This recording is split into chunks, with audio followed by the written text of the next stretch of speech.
Oke, ada beberapa pertanyaan, tapi mungkin eh, kita coba filter.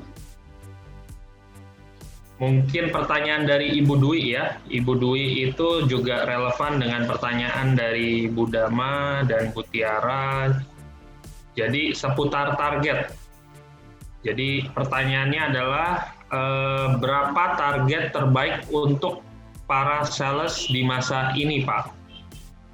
Nah, dan relevan dengan itu juga apa kendalanya sehingga sales itu tidak bisa mencapai target di masa ini? Oke, mungkin itu pertanyaannya ya, Pak Agus ya. Kurang lebih seputar target untuk para sales. Oke, ini memang sangat bagus ya. Jadi begini, saya pikir ada baiknya kita breakdown dulu ya, apa yang menjadi target dari seorang sales. Kalau ditanya secara angka, ya tentu cuma ada dua, ya adalah sebanyak-banyaknya, dan yang kedua adalah sesuai yang diberikan oleh perusahaan. Jadi untuk hal itu ya kita harus kita harus sesuaikan, dan tergantung produknya apa kan harganya beda-beda. Ya. Tetapi saya percaya begini, ini sekarang adalah satu landscape yang baru. Ya. Apapun industrinya, ya itu sebenarnya kita bisa membuat angka penjualan dan forecast penjualan yang baru itu sebenarnya sekarang kita sudah bisa lakukan. Ya karena tadi saya bilang bisnis yang rising dan yang emerging ya dan bisnis yang sinking itu sudah mulai terlihat polanya. Nah, bagaimana utamanya kita meningkatkan penjualan itu adalah dengan satu mengubah cara kita berjualan menjadi menyesuaikan cara konsumen yang tadi kita bilang di awal itu. Dan yang kedua ada satu lagi sebenarnya, yaitu apa?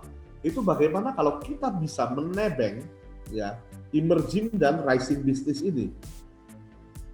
Ya, tadi saya sengaja pakai kata banyak bisnis yang rising, misalkan yang online begitu kan ya. Nah, bagaimana kita kalau bisnis kita itu sesuatu yang sedang stay di tempat yang sama atau bahkan sedang sinking itu bisa menjual lebih. Salah satunya kita bisa nebeng. Saya kasih contoh satu. Di dunia edukasi di sekolah misalkan, ya, sekolah itu ada salah satu institusi yang paling tradisional. Ya. Hari ini banyak di antara mereka yang melakukan kegiatan belajar mengajar online itu cuman sekedar agar bisa tetap melakukan pengajaran online saja. Padahal saat ini juga berkembang yang namanya edtech, ya, education technology, di mana mereka sekarang mulai menyediakan satu platform untuk sekolah bisa benar-benar go digital. Bagaimana membagi kelas, bagaimana membagi kurikulum, sampai menerima pembayaran, sampai pencetakan raport dan lain-lain. Jadi sebenarnya kita harus melihat bahwa ini sekarang kesempatan yang ada justru terbuka jauh lebih lebar daripada kemarin. Jadi kalau ditanya begitu, tadi gimana? Berapa target yang ini? Saya mau bilang begini, ya, lebih gede dari tahun 2019. Ya, Anda mau setting target perusahaan untuk 2021, 2020 kita skip. Ya, banyak orang inilah 2020 kita skip. Tapi saya mau bilang begini, set target Anda lebih tinggi daripada tahun 2000, daripada pencapaian tahun 2019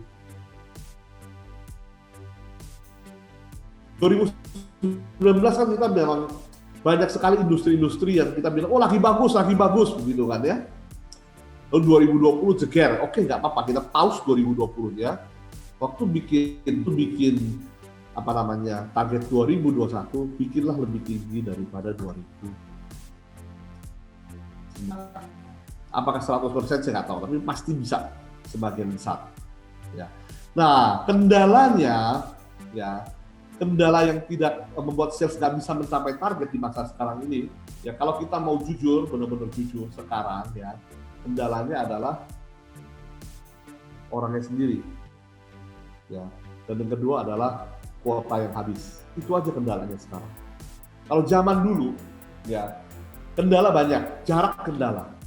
Ya, komunikasi kendala, ya, transportasi kendala, ya, display produk kendala.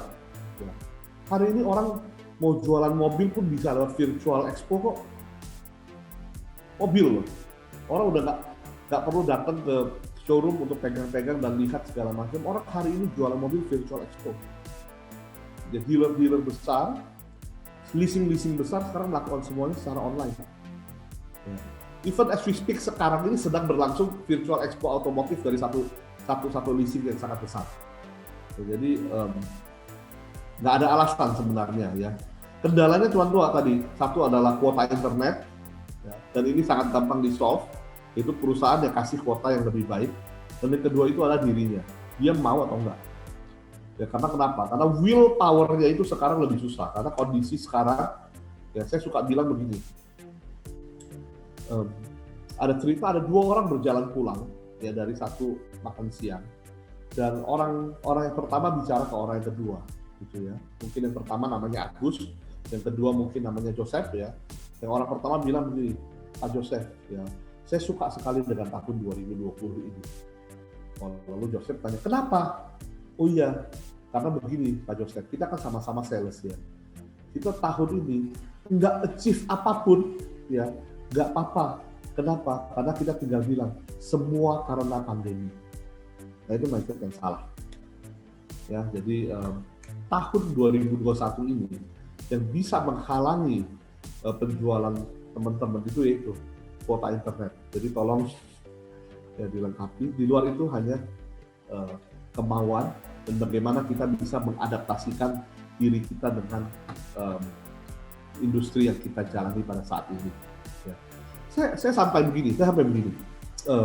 Industri-industri yang nggak masuk akal, yang dulunya kita nggak kepikiran pun sekarang muncul. Ya, contoh tempat makan all you can eat. Ya. Tempat makan all you can eat, dulu kita pikir ya berarti dia dibanding restoran lain ya, berarti dia pasti butuh kehadiran orang. Pada hari ini kenyataannya tidak juga. Dan sekarang paket-paket seperti itu bisa dipesan juga ternyata. Dan bahkan lebih banyak orang yang berminat. Kenapa? Karena mereka sudah pernah dulu mencoba. Begitu. Hal-hal yang kayak baju, ya, baju dan tailor itu adalah penjahit itu sekarang bisa secara online. Ya, pengukuran SIM dan lain-lainnya kita yang ukur sendiri, kita tinggal masukin dan dia akan kirimkan sesuai model. Apalagi yaitu tailor itu salah satu yang mungkin kita awalnya berpikir nggak mungkin deh kalau si bapak nggak datang dan ngukur-ngukur lingkar pinggang, lingkar dada dan lain-lain. Tapi kenyataannya hari ini ada action. Kita cukup masukin lingkar dada kita berapa, tentu jangan bohong ya, dan datanya nggak pas ya. Dan kita input semuanya akan datang sesuai dengan model yang kita pesan. Jadi sekali lagi saya mau bilang adalah bahwa begini, hari ini nggak ada kendala, adanya ada alasan. Ya, nah, alasan ini yang harus dipecahkan. Kenapa?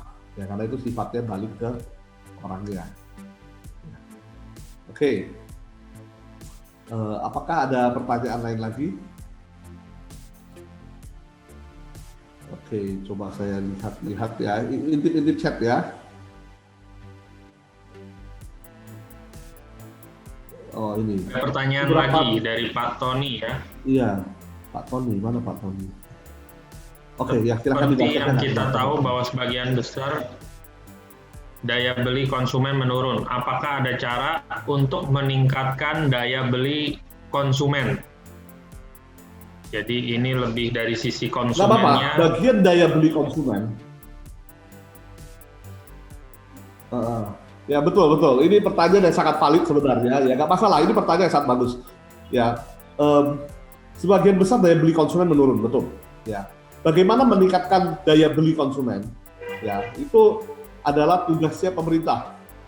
Ya, jadi memang kalau kita ikuti ya dari akhir tahun lalu, ya dari akhir tahun lalu sampai sekarang kalau kita lihat seminar-seminar yang berkaitan dengan pemerintah ya baik dari Departemen Keuangan, Departemen Sosial dan lain-lain itu semua berkisar di antara topik-topik ini. Jangan khawatir, ya ini bagian di mana kita saatnya percaya kepada pemerintah untuk meningkatkan daya beli konsumen. Tetapi ada hal-hal yang kita bisa lakukan ya dari sisi kita yang kalau semua orang melakukan itu bisa membangun satu ekonomi yang lebih stabil. Apa? Satu, ini serius tapi ya, bukan bercanda ya. Belilah produk dalam negeri dan belilah sering. Ya, jadi kalau kita sebagai perorangan, ya dengan kita bersama-sama membeli produk dalam negeri, ya kita sebenarnya memutar roda perekonomian dengan lebih baik. Mungkin kita jadi semacam satu tetes kecil pelumas di dalam roda ekonomi. Kalau dilakukan kolektif itu akan bermanfaat. Dua, kalau Anda pemilik bisnis, kalau Anda pemilik usaha, ya lakukanlah efisiensi di bidang lain, kecuali di bidang tenaga kerja. Saya ngerti ini kalimat yang sangat susah diikutin begitu aja, ya saya ngerti, ya, tapi itu kembali kepada masing-masing business owner, silahkan dipikirkan. Ya, karena pada waktunya nanti, ya, segala sesuatunya itu adalah human capital. Ya, orang dulu suka bilang gini, human resource. Ya, maka manusia diperlakukan sebagai sumber daya manusia. Ya, diperlakukan seperti seperti sesuatu yang bisa diperas, digali, diapa gitu. Tapi hari ini orang sudah lebih mengerti, sekarang lebih banyak orang menyebut dalam kata human capital. Karena orang itu adalah modalnya. Ya, jadi kalau Anda punya usaha, Anda mau membantu perekonomian untuk bisa bangkit bersama-sama, salah satunya adalah efisiensi, tetapi di luar human capital. Ya, atau dikondisikanlah sebagaimana dengan kondisi perusahaan pada caranya masing-masing. Ya. Di luar kedua hal itu, ya kita tunggu program dari pemerintah selanjutnya. Ya, tapi tenang, ya, saya serius. Ini memang pemerintah sedang melakukan banyak hal untuk bisa mengatasi hal itu. Ini bukan bagian bercandanya, walaupun saya tersenyum sedikit. Ya. Oke, Pak Tony ya, semoga bisa menjawab. Saya ngerti khusus bagian sana sulit sekali dijawab, tapi semoga 1-2 tips yang kita bisa lakukan sama-sama ini, mumpung berapa puluh orang kan ada, kita bisa lakukan bersama. Lumayanlah kita lakukan bagian kita, pemerintah lakukan bagian pemerintah.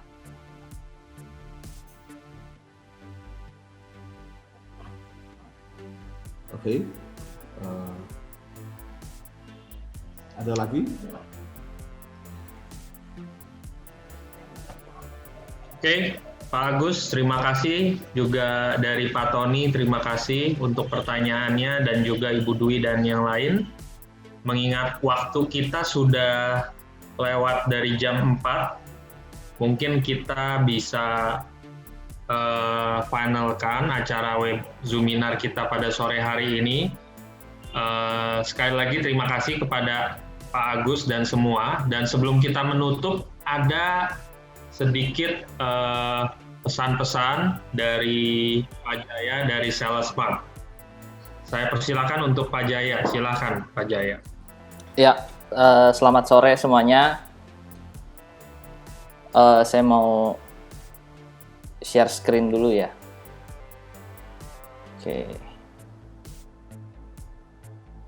Oke, ya jadi saya mau ada sedikit yang disampaikan ya. Jadi pada kesempatan kali ini saya mau sedikit memperkenalkan SalesSmart ya, khususnya modul Smart Team nih. Nah, modul Smart Team ini yang tadi Pak Agus juga mungkin sudah sebutkan, pernah dipakai di perusahaan yang lalu ya. Jadi Smart Team ini berfokus untuk memonitor tim dari perusahaan yang bekerja di luar kantor ya, jadi yang bekerja di lapangan ya. Mungkin Bapak Ibu di sini sebagian juga mungkin udah ada yang pakai, sebagian mungkin ada yang baru tahu apa sih ini SalesSmart. Ya, jadi SalesSmart itu seperti yang tadi disinggung adalah tools ya yang dapat Bapak Ibu gunakan untuk meningkatkan produktivitas bisnis milik Bapak Ibu. Ya, jadi ini bisa dilihat juga salah satu core features-nya dari SalesSmart ya, bisa membantu operasional dari perusahaan Bapak Ibu di sini, mulai dari absensi secara online, pelaporan aktivitas harian yang bisa diatur sedemikian rupa ya, lalu juga Bapak Ibu pastinya bisa mendapatkan laporan secara instan ya, secara cepat karena semuanya diproses secara online. Nah, selain modul Smart Team ini, SalesSmart juga punya 2 modul lagi nih, yaitu Smart Order yang bisa digunakan oleh Bapak Ibu untuk perusahaannya go online ya. Jadi kalau mau memiliki terobosan baru bisa pakai Smart Order untuk bisa berbisnis secara online. Lalu yang terakhir ada Smart Reward, itu adalah program royalty yang nanti bisa dipakai bersamaan dengan Smart Team atau Smart Order. Seperti itu. Kami juga dalam waktu dekat ini mau meluncurkan satu produk baru ya. Ya, ini kita sebutnya SalesSmart Lite. Itu adalah versi lebih simpelnya dari Smart Team ya, yang pastinya punya manfaat yang besar nih. Ya, jadi untuk mendapatkan informasi terupdate nanti mungkin Bapak Ibu bisa cek sosial media kami di Instagram ataupun di Facebook mengenai SalesSmart Lite ini ya. Oke, yang terakhir selain buat membantu bisnis Bapak Ibu, kita juga punya program referral. Nah, program referral ini bisa menjadi bisnis tambahan juga buat Bapak Ibu ya. Jadi dengan mengikuti referral program, Bapak Ibu bisa menjadi ambasador nih dari SalesSmart. Caranya gimana? Caranya gampang. Cukup memanfaatkan koneksi yang Bapak Ibu miliki. Kayak gitu ya. Cukup memperkenalkan SalesSmart kepada rekan-rekan atau saudara Bapak Ibu yang membutuhkan, dan Bapak Ibu bisa langsung mendapatkan lifetime income dari SalesSmart. Ya, nah untuk informasi lebih lanjut mengenai 3 poin yang tadi, mengenai Smart Team, lalu juga untuk SalesSmart Lite, produk yang baru mau kami luncurkan, dan juga referral program ini, Bapak Ibu bisa langsung hubungi ya di email kami support@salesmart.co.id. Oke, sekian dari saya. Kembali ke Pak Joseph ya.